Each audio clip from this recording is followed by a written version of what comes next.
Concentrez-vous sur l'essence et non sur le processus.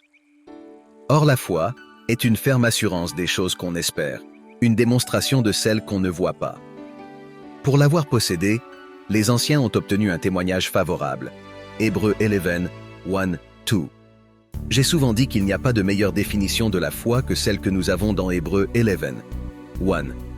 Qu'a dit que la foi est la substance des choses espérées, c'est la preuve des réalités invisibles. Cela signifie que la foi est l'essence de l'espoir.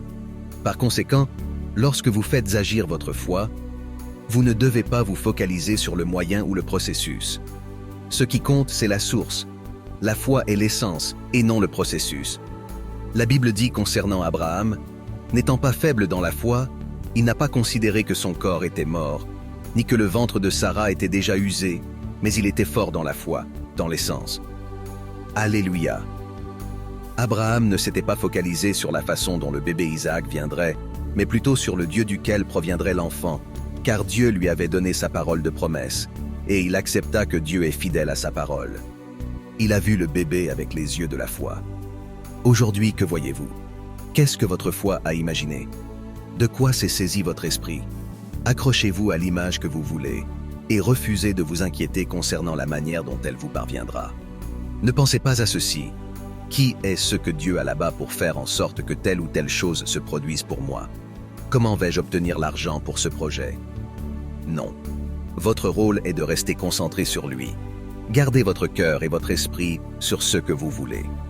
Votre espoir ne doit pas reposer sur le fait que quelqu'un vous aiderait avec de l'argent, mais plutôt sur Dieu, votre source.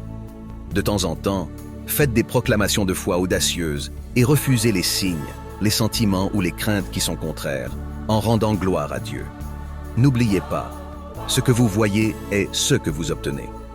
La Bible dit qu'Abraham n'a pas chancelé par rapport à la promesse de Dieu, par incrédulité, mais il était fort dans la foi, rendant gloire à Dieu. Il s'est accroché à l'image, car quand on détourne le regard, elle se dissipe.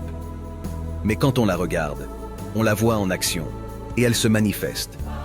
Peu importe le genre de possibilités qu'ils disent être contre vous. Peu importe les difficultés que vous rencontrez. Pouvez-vous voir l'image de votre vie glorieuse? Pouvez-vous voir l'image d'une vie plus grande, réussie, triomphante et excellente? C'est ça qui est important.